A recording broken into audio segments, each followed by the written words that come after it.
All right, so we are on broker course, track course 2, unit 4. This is about escrow management. Escrow management, trust accounts, how we handle these accounts, what we need to do to reconcile them, how much can go in them, what the rules are for deposits and withdrawals. It's basically what escrow account management is on the broker side. Not all brokers have escrow management, so we're just going to go about what's required if you do have one.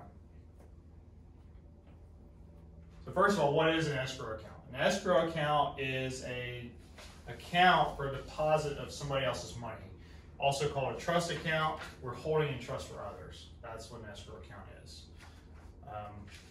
Security deposits, binder receipts, earnest money deposits for contracts, etc. Right? The deposit is money delivered to a licensee in connection with a real estate transaction, some sort of real estate transaction, whether it's leasing, buying, all the A-bar sale items. Earnest money deposit can be cash or anything that can be converted into money. So it could be a money order, it could be a check, it could be a wire transfer. All these things can be converted into money. We're not talking about coral shells or anything like that, but we're talking about things that can actually transfer into legal tender. And then this term commingling comes up as well. So we can't commingle deposits. Commingling is the mixing of money. Mixing of somebody else's funds with your own money. Now, there's a small exception on an escrow account. You can put $1,000 into a operating escrow account, $5,000 into a property management escrow account, and any combined accounts you can only put up to $1,000 in. So if you combine a property management account, operating account, you can only have $1,000 of your own money in it. That's for fees, for checks, for account statement fees, any type of banking fees that you might have. So that's why they're allowed a small amount. So what type of money are put in escrow?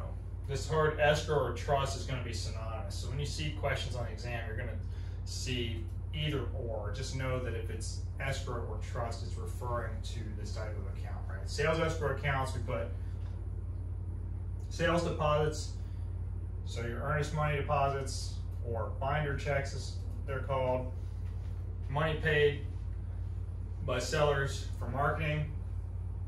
So if the seller gives you an extra $400 to get drone pictures or something like that, you can put that in your escrow as well, pay it out of that.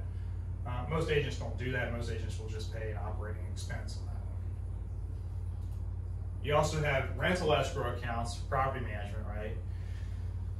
Security demands, security deposits, pet deposits, maintenance deposits, all these things are going to be put into a property management escrow account, rental escrow account they call them. Those are the things that may come for use later. So we're not talking about reserve for replacements, because that's a different thing for the seller, but as far as the property management company is concerned, we need to have extra money if something goes wrong really quick so we can go ahead and take that money out, pay for an AC repair or something like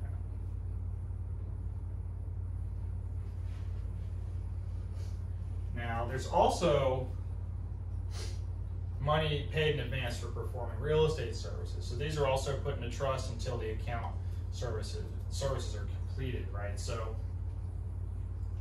I like to say escrow holdbacks fall into this category a lot. So if you have a roof that needs to be replaced, and then a final inspection, but you're holding money in escrow. Typically what happens is the roof costs $10,000, they'll hold 150% in escrow, just in case there's any overages, right? $15,000. And then whatever's left over from the escrow after the payment of the roof will go back to the party that put it in. Upon completion of real estate service, the broker has earned the compensation and it may be transferred into the broker's operating account, or if it's some type of maintenance thing, it gets sent to the roofer or the fencing company or whoever's doing the repairs. We can do this as a real estate company, or closing agents do this a lot. Right. Then we have two terms regarding escrow accounts that are really important. The two terms are conversion and commingling. Right? Commingling is mixing our funds. Conversion is taking funds and using them for something else. So we can't take somebody's earnest money deposit and pay our electric bill, for example. It's stealing. Conversion means stealing. Commingling means mixing. Those are the two differences, right? So brokers may not commingle, mix, quote, mix sales or rental escrow deposits with other types of funds. So I can't put commissions in with my escrow account. That goes into an operating account. Commingling, mixing of buyers, sellers, tenants, or landlords' funds with the broker's own money, or mixing escrow money with the broker's personal funds or brokerage funds. So you want to have a brokerage operating account, you want to have a brokerage escrow account if you're holding escrow. If you're not holding escrow, closing agents will do that for you. And there's advantages and disadvantages of holding escrow.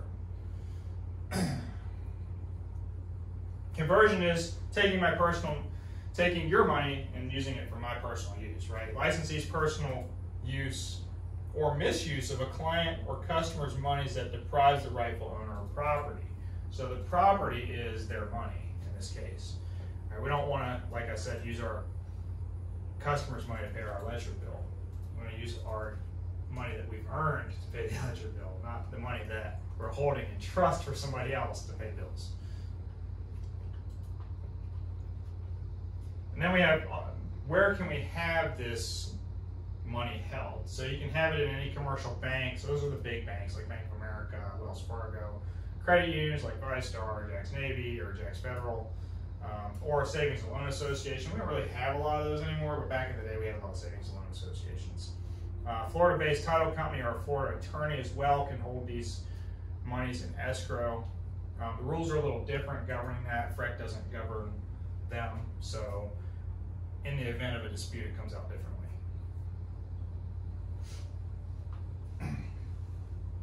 If you have a broker-held escrow account, the broker has to be a signer on the account, right? If there are multiple brokers, one broker can be designated as a signer.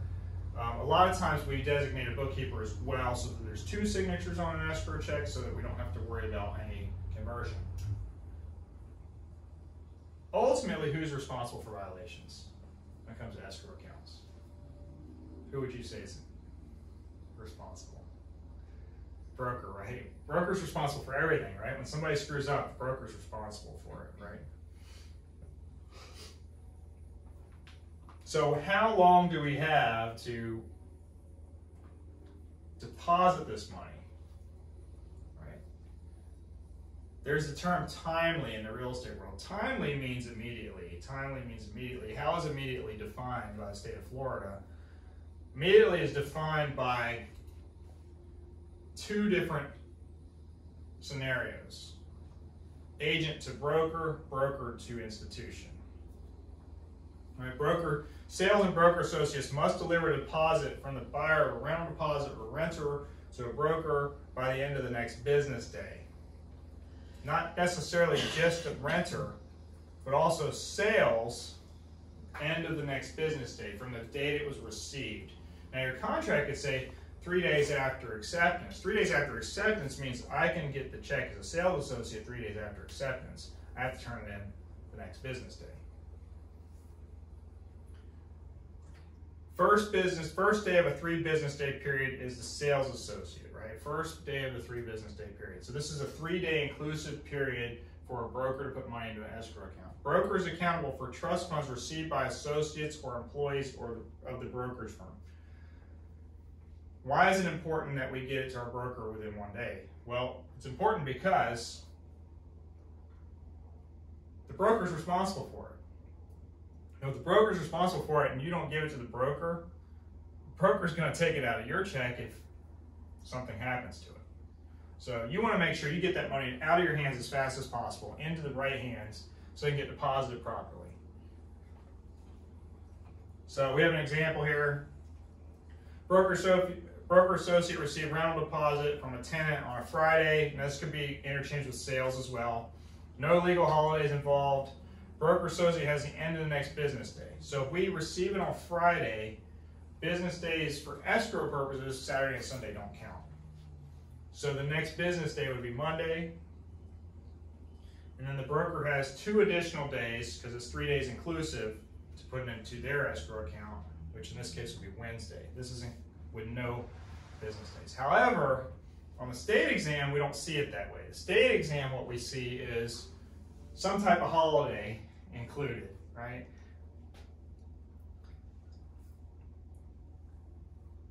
Agent X receives a check on Thursday, November 23rd,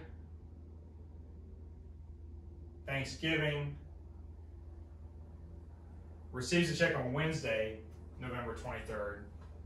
Thursday, the 24th is Thanksgiving. So in this case, the check will be due Friday, the next business day, and then weekend, Saturday, Sunday, Monday, Tuesday. So you see how you can receive a check on Wednesday and not actually be doing escrow till the following Tuesday if there's a holiday involved. So we need to make sure we watch out for that, because the test will trick you on it. Next step. So then, are we allowed to take post-dated checks for escrow, for earnest money, for binder? The answer is it depends, right? It depends. We can obtain the seller's approval to accept a post-dated check, but we have to note that on a contract as a post-dated check. And we have to hold that as a broker until it's due and payable. So if we hold a post-dated check for 2 weeks, as long as we have permission, we can do that, and we have to deposit it within that 3 days, that immediately into the escrow account. Remember, the immediate rule means 1 day for sales associates, 3 days for broker. In the event that check is returned for insufficient funds and we follow the processes, then we're no longer liable for that check. Right? We're no longer liable for that mistake, because ultimately that was the buyer or the renter's fault. If we don't deposit it timely, then we become liable for that check. Why is that important? Well, some of these checks are $10,000 to $20,000. You could be out a lot of money if you don't follow the rules. Whether or not it's the right thing to do is one piece of it, but don't let it financially impact you by doing the wrong thing. And then we have these interest-bearing escrow accounts. Most accounts that are escrow accounts are non-interest-bearing, just because of the paperwork that's involved with it. But you can hold money in escrow that is interest-bearing. You have to have consent of all parties, not just the buyer, but the seller as well. And it has to tell who gets the interest. Does the buyer get the interest? Does the seller get the interest? Does it get prorated? Does the broker get the interest? When the interest is paid. When is it paid? Well, is it paid the first of the month, end of the month, etc. Right? Interest can go to one of the parties. You can transfer the principal and interest to a non-interest bearing account. You can write checks. You can also separate the interest-bearing account for each transaction. You can have all these different things, right? Interest goes to the broker. We withdraw that interest every month from the bank account. That's how we would do it. We have to withdraw it because we have to balance at the end of the month and reconcile the account. Every month we have to keep it. If you hold binder 1 day for somebody, you have to keep records on that account for 5 years. And possibly more if there's litigation.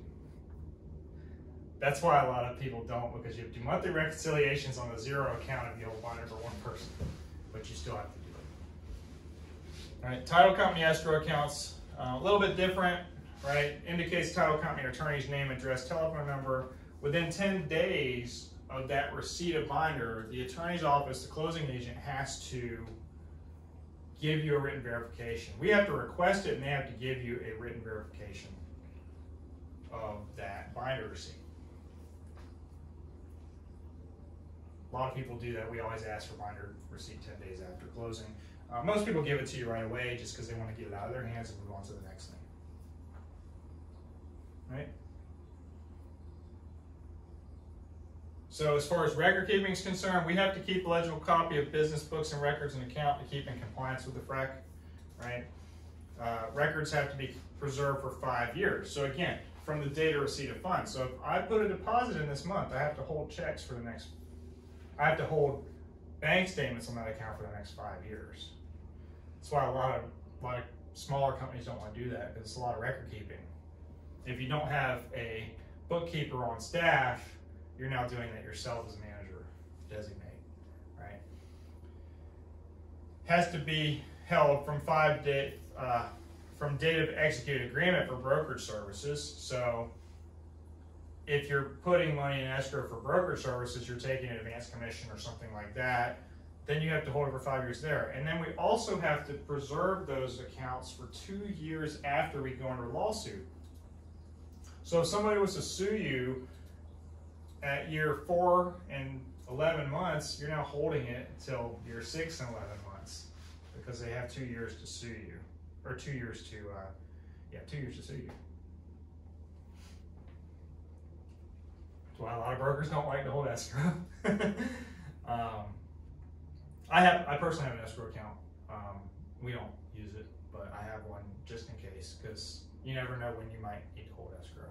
There might be a one-off situation, out-of-town buyer, something. So it's worth it to keep people happy as long as you know that you have to keep the records. And I get a statement every month. It's very simple. It's a zero statement. It's got $1,000 in the escrow account, so 1,000 in, 0 in, 0 out, it's $1,000. And if something happens, then I can always check it later if I put a deposit in. I'm still getting those account statements every month, so pretty easy. I just need to reconcile and sign off on it. So we have trust liability, sum of deposits, right, being received and then being held by the broker. Right? So if we received 10 checks for $2,000, we know we had $20,000 in receipts. We paid out 8 checks for $2,000 because 2 of the closings roll till next month. We have to make sure that there's still $4,000 left in the account. Right? We have to reconcile that. That's going to include all the deposits. Our liability is going to be for that whole $20,000 in this case. Property management, escrow accounts, trust accounts. It's unreimbursed rent, owner reserves, security deposits, other funds, anything that's collected on for the benefit of the lessor or lessee. Right? We're going to make sure those are in the account. We're going to make sure that it's done right, and we reconcile that. We're going to record all the receipts, disbursements, according to the amount and date and time, and the buyer's and seller's information, so that we can match up the deposits to the right party. Now, if we don't do that and we get audited, we could be subject to fines, and we could also be subject to lawsuits if we can't find the people's money. So we just don't want to open ourselves to liability. It's really important to have an accurate escrow account. Total deposits less disbursements is going to be your balance, right? So if we put 20 in, we have 16 out, we should have a balance of $4,000. And we talked about this a little bit already. Brokers can place $1,000 of personal funds in a sales escrow account. They can place $5,000 in funds into a property management account. We're talking about their personal money, and this is for expenses. Brokers must account for personal funds and escrow accounts on a monthly reconciliation. So we have to designate that part of the balance as our money. The problem is here, a lot of people want to combine these two accounts. I would say you always want to keep them separate. If you keep them separate, you see that it's $1,000 and $5,000. So you have $6,000. But if you combine this account, you can only have $1,000 in your escrow account. If you combine property management and sales escrow, you can only put $1,000 in there. So it's not on the slides here, but it comes up all the time on the state exam. So to say, broker has a combined sales associate or sales and property management escrow account, how much money can be placed in it? And the choices are going to be 0, 1, 5, and 10, or 6. The answer is going to be 1,000. If you have them separate, it's 6,000, but if you have them combined, it's 1,000. So we have to be careful with that. That question comes up on a lot of exams. Property management escrow account, separate this is recommended, right? We want to separate this. Why? Because you can hold more money in it. Sometimes you need more money in it. There's a lot going on with a rental escrow account, right? You've got maintenance requests, you've got security deposits, you've got pet deposits, you've got all these things going on, and you need to have a little bit extra money in there. So it's better to have it separate because you can put a lot. You can put 5,000 of your personal funds in there.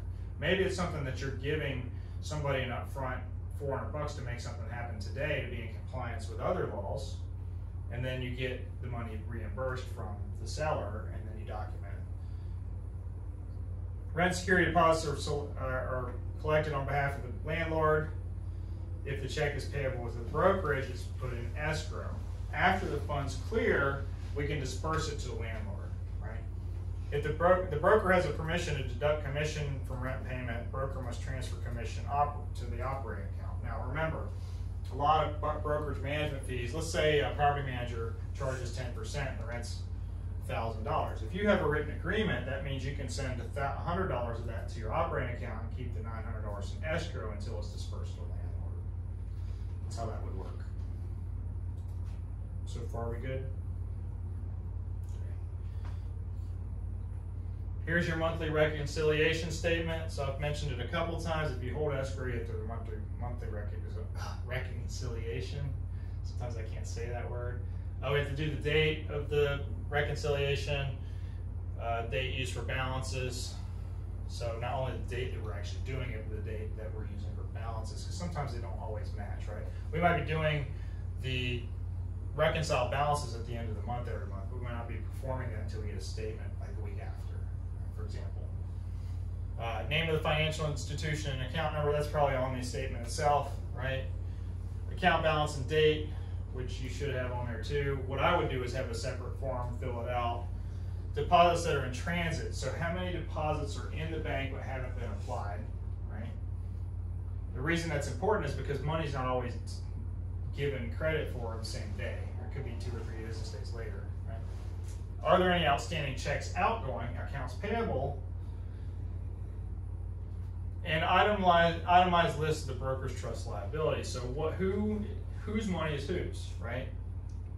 We have 5 sellers in there, so you have seller A, seller B, seller C, seller D, seller E, how much for each seller there is, how many buyer or buyer, doesn't matter, right? Seller, renter, buyer, leaser, lesser. Does that kind of make sense? And we have to sign off on that. So whatever the liability is, it should be equal to our balance, right? And then we're going to have an overage or shortage. Why is there an overage or shortage? Is this an interest-bearing account, for example? There would be an overage, right? So we would have to correct that action and have an explanation.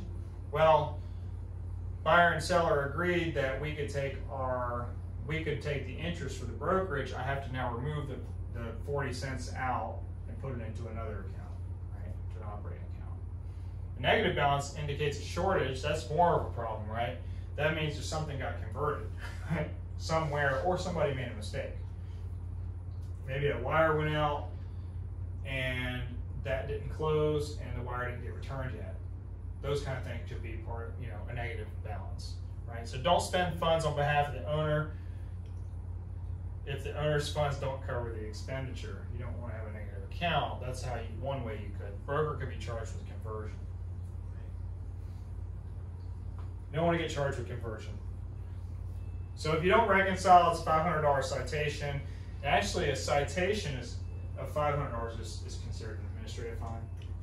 Citations are usually smaller, $100. Only if the account balances. Shortage results in a formal complaint filed against a broker, formal complaint by a fact-finding team, by an auditor. So this is not going to be a formal complaint by the customer. It's going to be a formal complaint by this due diligence group that finds it. Fact-finding mission, right? And then you're prosecuted through FREC disciplinary process. Not sure if this course goes through the disciplinary process. I know FREC course 1 does. But it involves about a 7-step process that goes from initial complaint all the way to a formal hearing if needed. So what about escrow disputes? What do we always hear about escrow disputes? I'm sure we've all had them in this business, right? Deal falls through, seller says, I want the binder, buyer says, I'm entitled to the binder, what do we do? Well, there's a couple different things we can do if it's held in escrow, right? And there's a couple times where as a broker, we can release it without anybody's signatures, okay? For example, if the contract falls through pursuant to paragraph 2, the financing paragraph, and we're within the contingency period and we have a denial letter, we can disperse the funds back to the buyer. Do brokers do that? The answer is no, right? We can, but we don't, right? Because we want to make sure that everybody signed off on it because we don't want to have any issues. But if the question comes up, you can under certain circumstances. Brokers must not disperse trust funds until the transaction closes or as directed to agree by all parties. This is the way we should be conducting business every day. Conflicting demands occur when the seller and the buyer don't agree, they want the money, right?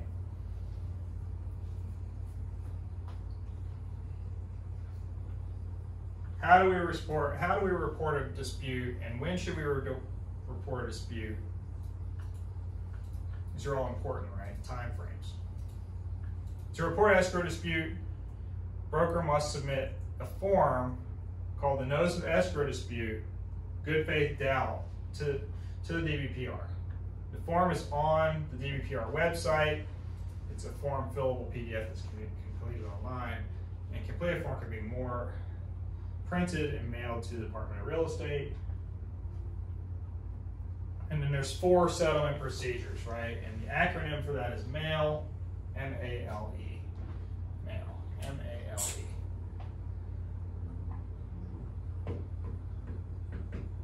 Escrow dispute,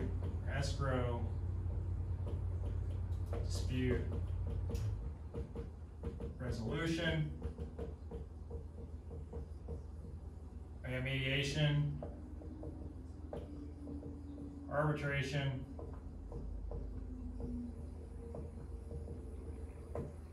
litigation,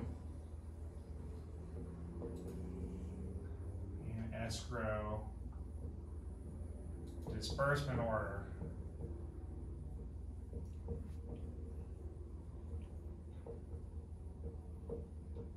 Or what we call EDO. What's the difference? What's the best way? The best way, if all the parties are able to talk, would be mediation, right? Mediation doesn't cost you anything. We all get at the table, we sit down, we talk about it, and we figure out maybe 40% goes to the buyer and 60% goes to the seller, just for example, right?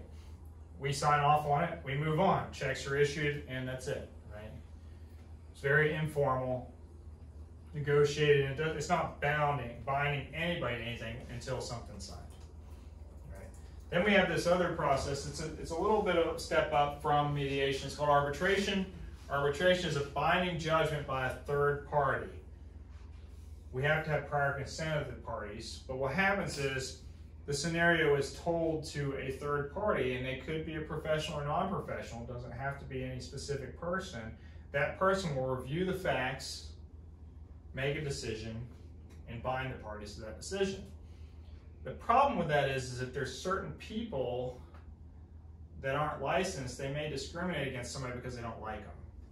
Or they may say, well, I don't like how they treated you, or I don't. So that's going to cause an issue with arbitration.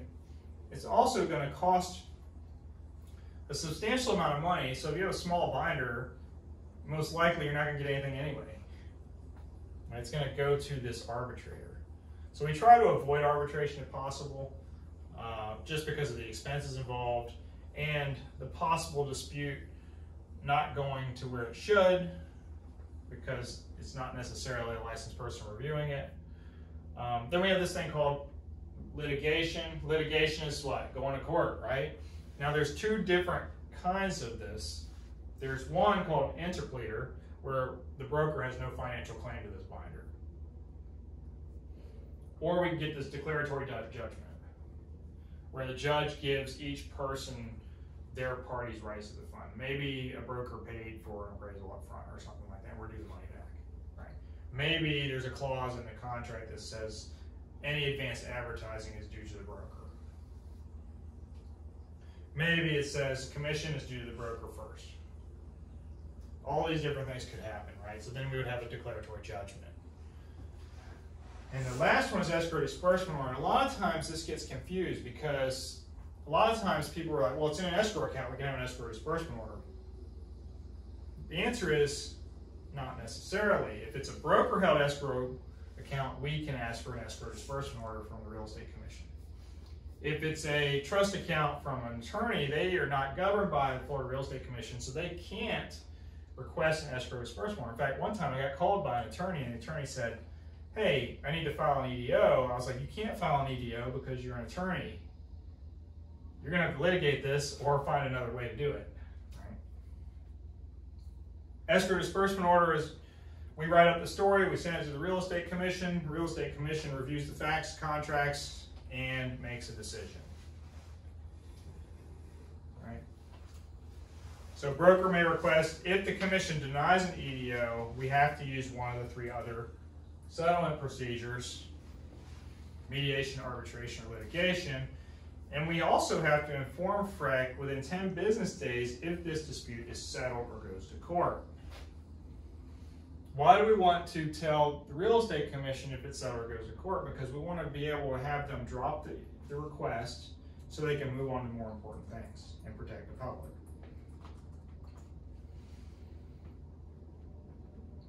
If there's this thing called good faith doubt is a buyer dispute.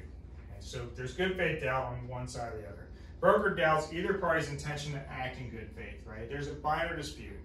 We think that the buyer's not acting in good faith, that's a buyer dispute. Seller not acting in good faith, that's a buyer dispute, right? We have to notify the FREC within 15 business days. And we have to begin one of these settlement procedures in 30 days. It's inclusive. So if we notify them on day 15, we have 15 more days to start the process. It's 15 business days, but it's 30 calendar days. So really, you don't have much more time, right? If you waited 3 weeks, you're actually at 21 days, even though it's 15 business days, right? And 9 more days to start. So if you have the binder release form, but neither party will sign it, or only one party will sign it, or then what, can you put the house back on the market, even if you're in a binder dispute? I believe you're allowed to. Okay. Yeah. You see what I'm saying? Yeah. Like, You're if the allowed buyer says, hey, I'm out, I don't want this house anymore, but the seller's like, well, I want all of the binder, and they can't come to an agreement, so the release of binder is not, but the release of contract's not, or the release of binder is embedded in the release of contract. that's what I was trying to ask you. Okay. So what I would say is we have an email come across saying, hey, we're not interested anymore, we're done. Or the contract period expires. Once that contract period expires and they haven't closed, then you can move on, right? So what normally happens is we have a dispute for repairs and it doesn't close, or it doesn't, we don't get a resolution, so people drag it out till the end and keep it off the market. That's what I see happen a lot of times. Doesn't mean it's the right thing to do. The right thing to do will be get everybody to agree to it and release it, right? But some people are stubborn, not realizing that, but their stubbornness is actually hurting everybody because the buyer's already moved on. Buyer's already gone to the next property. Of course, there's exceptions to these notices and settlement periods, right? If it's a condo, a financing contingency, or a HUD-owned property, it's just one of those things where we can release these things, right? So I can release a binder to a buyer if, for example, financing falls through and we're within the financing contingency period. Okay, I don't have to get a signature from the seller. I can literally just send it out. Now, I'm not saying that's the right thing to do. We should still get a signature just so we're canceling everything out properly, right? Because you don't want somebody to come back and sue you. The other time is condos. New and resale condos, right? New condos 15 days, resale condos 3 days. Now, what we're going to talk about later in the chapter or later in the book is that 3-day rule doesn't start until you receive all the documents, including a frequently asked question sheet. So if you get operating statement, articles, covenants and restrictions, and you don't get that frequently asked question sheet, then cancel all day closing and get a binder back. Well, it's not even an I guess I learned that the hard way too, but it's not even an executed contract until until if it's correct. If that item is checked and you don't have it, title can start whatever they want, but technically you're not even execute. Like your day one doesn't even start. Right. Yeah. Right. Exactly. So and of course we call that an executed contract in our world, but it's actually an executory contract they call it, because executory means we can get it at a closing. It's not executed till we close. So and financing contingency, same thing. Again, one of the things here we didn't talk about was what happens if we get a dispute, and this is the last slide. So what happens if we get a dispute and we don't have, we get a dispute, we send for an escrow disbursement order, it's $2,000, whatever it is, we give the $2,000 to the buyer because the FREC tells us to, and the seller sues us. And they win in court for the $2,000. What happens? Well, we complied with the escrow disbursement order, so what happens is we have a disbursement from the Real Estate Recovery Fund of all the expenses, court fees, and the money. It goes back to the seller, and then we don't have any issues with that. Because we complied with an EDO, they're not going to fine or penalize us for dispersing on their request. And we'll have a calculation on that later. There's a question that talks about all these things happen, how much is the broker liable for? Or how much is the broker not liable for? That's it. Escrow management's pretty simple.